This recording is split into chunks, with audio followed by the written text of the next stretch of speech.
Les raisons pour lesquelles nous avons fouillé, ou plutôt établi ce diagnostic archéologique sur la place Vialol à Carbon-Blanc, proviennent de problèmes, entre guillemets, de logistique ou administrative. La ville de Carbon-Blanc, associée avec la communauté, l'ex-communauté urbaine de Bordeaux, en l'occurrence la DT Rive Droite, avait un projet de réaménagement du parking de la salle des fêtes place Vialol. Or, ce terrain est situé en zone de prescription archéologique, en ZPPA, c'est-à-dire que le ministère de la Culture a déclaré que cet espace, en gros le centre de Carbon-Blanc, était en zone de sensibilité archéologique. La raison, c'est qu'en 1900 avaient été découverts des vestiges extraordinaires d'une ancienne villa gallo-romaine, qu'on appelle la Villa des Flandres, et donc vous avez des photos ici qui proviennent des archives départementales de la Gironde, où on voit parfaitement les murs romains conservés sur plus d'1 mètre de hauteur, et on avait le plan du bâtiment qui avait été dégagé en 1900. Or, ce bâtiment, cette Villa des Flandres, avait été certes découverte et dégagée, mais elle avait été ensuite remblayée, puisque faute de moyens, le propriétaire de l'époque, M. Van der Kruis, avait dû le remblayer puisqu'il ne pouvait plus assurer son entretien et sa présentation au public. Malheureusement, lors du remblaiement, nous avons perdu toute trace de sa localisation exacte.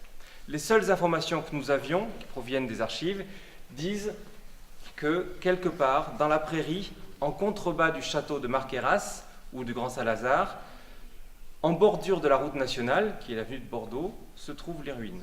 Ça laisse un champ relativement vague en contrebas de la prairie, le long de la route.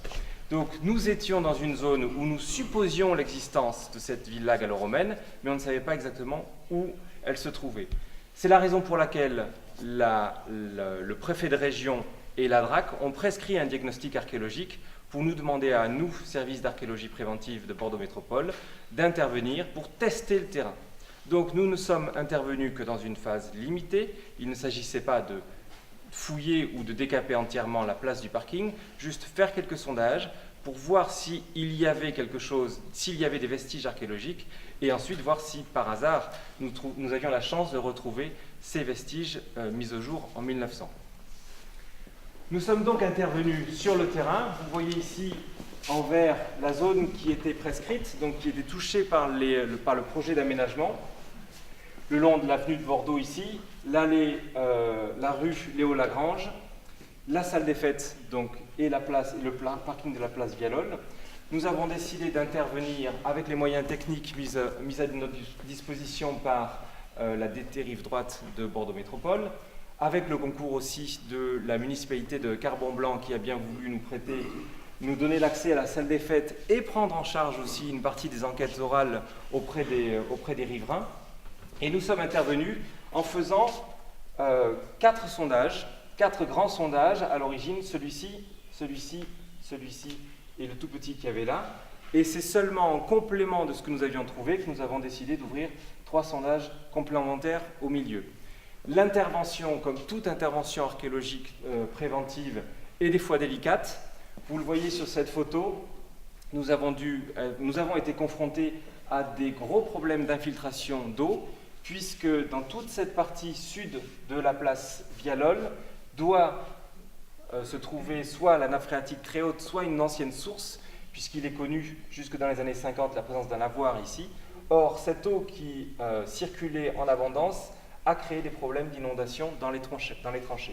Par ailleurs, il fallait aussi que nous, puisque les archéologues essayent parfois aussi de ne pas trop gêner les riverains, il fallait que la place reste accessible aux usagers. Donc nous avons dû déplacer nos sondages, les tranchées et les barrières au fur et à mesure de l'utilisation du parking. Cette intervention a été très rapide. Nous sommes restés à peine 1 semaine et demie. Nous étions 3 archéologues du service d'archéologie préventive plus une topographe. Nous avons été très réactifs, puisque Christophe l'a rappelé tout à l'heure, mais je vous rappelle que le projet a été présenté à la DRAC à la fin du mois d'avril 2014. la DRAC a rendu et le préfet a rendu son avis et la prescription au mois de juin 2014, et dès le début du mois d'août 2014, nous étions sur le terrain en train d'intervenir, en moins de 3 mois et demi pour intervenir et pour réaliser les travaux. Nous avons d'abord eu sur la tranchée numéro 1, donc la tranchée qui est juste aux portes de la salle des fêtes, la bonne surprise, entre guillemets, de mettre au jour une occupation médiévale inédite. Dans la coupe stratigraphique qui est présentée ici, grâce au code couleur, vous allez vous en rendre compte rapidement. Les zones bleues sont les zones d'époque médiévale et nous avons pu découvrir des niveaux d'occupation, des fosses, des fossés, des silos qui contenaient du mobilier, de la céramique d'époque médiévale, 9e, 10e siècle et 13e siècle après Jésus-Christ. Alors, il prouve que le site, que le parking, la zone qui est devenue le parking, était occupée au Moyen-Âge, depuis le 9e siècle et jusqu'au moins au 13e siècle, et ce sont des données qui étaient inconnues. Les autres sondages sur le reste de la place, au sud, sous le boulodrome, ou tout à fait là ici à l'est, à l'ouest plutôt, se sont révélés négatifs. En revanche, le long de l'avenue de Bordeaux, donc au milieu un petit peu de la place, nous avons eu la chance de redécouvrir les vestiges de la Villa des Flandres, puisque nous sommes tombés sur des éléments inédits, comme ce mur ici qui correspond peut-être à un bout du caniveau qui entourait les thermes, et ici une partie du bassin du Caldarium.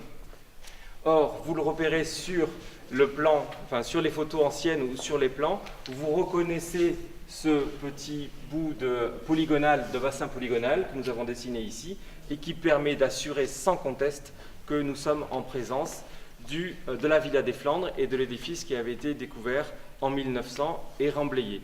Donc une vraie aubaine archéologique pour nous. Nous avons décidé de faire 3 petits sondages supplémentaires au milieu de la place pour nous assurer que les vestiges étaient toujours aussi bien conservés et toujours entièrement conservés. Nous avons réussi à relocaliser exactement l'emplacement de l'ancienne Villa des Flandres. On sait maintenant qu'elle se situe dans la partie orientale du parking de la place Vialol. Nous n'avons pas pu la dater puisque nous n'avons pas trouvé de mobilier archéologique supplémentaire. En revanche, par comparaison avec les autres exemples de thermes connus, de thermes ruraux connus en Aquitaine et pour le reste de la Gaule, on peut envisager une date de construction comprise entre le IIIe siècle et le Ve siècle après Jésus-Christ, c'est-à-dire l'époque romaine tardive. Ce que l'on sait en plus, outre les éventuels petits compléments dans le plan du bâtiment sur son caniveau sud et sur son mur nord, c'est que contrairement à l'hypothèse qui avait été formulée en 1900, ce bâtiment est un bâtiment isolé. Il se situait à l'écart de la villa, donc de la zone d'habitat proprement dite. On le sait puisque l'entrée qui se faisait par le nord, par une sorte de auvent ici, s'arrête de façon brute. Ce qui signifie que tout autour, la villa n'était pas présente. Les zones d'habitat sont à rechercher soit beaucoup plus à l'ouest, ce qui, de mon point de vue, est moins probable, soit plus au nord. Donc chez les riverains, dans le jardin des maisons des habitants du quartier. Les quelques vestiges que nous avons trouvés, donc sur ce plan, on s'en rend relativement bien compte, en grisé sont les parties que nous avons retrouvées et que nous avons superposées au plan qui était connu grâce aux photos et au plan publié en 1900. Donc vous voyez finalement une intervention très limitée, mais grâce au travail en archives et à la position des sondages, on est capable de repositionner l'ensemble des vestiges. Juste pour le plaisir et rapidement, je vous explique comment fonctionnaient les thermes. Les visiteurs entraient par le nord, traversaient ce grand vestibule, sorte de salle des pas perdus, passaient dans la salle de sport, venaient se changer dans le vestiaire. Ils pouvaient soit revenir faire du sport ici, soit au contraire passer sans s'arrêter dans le frigidarium, puis dans le tépidarium, avant d'arriver dans la salle de bain chaud, le caldarium. Et ils refinissaient enfin leur circuit. Alors, cette petite exposition, j'essaie d'être le plus rapide possible, j'espère que je ne déborde pas trop sur le temps.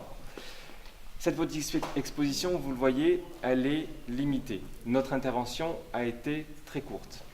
En revanche, le site, lui, reste à l'échelle de la métropole bordelaise extrêmement rare et précieux. Je je dirais même exceptionnel, par sa nature et par surtout son état de conservation exceptionnel. Nous avons pu vérifier, grâce au sondage fait en août 2014, que les murs sont dans le même état qu'ils étaient en 1900. C'est-à-dire que nous, même si nous sommes arrêtés sur le sommet des murs, on peut considérer qu'ils sont encore en élévation sur 1 mètre à 1,50 m et que par endroits, les hypocaustes, c'est-à-dire les systèmes de chauffage, sont encore entièrement conservés.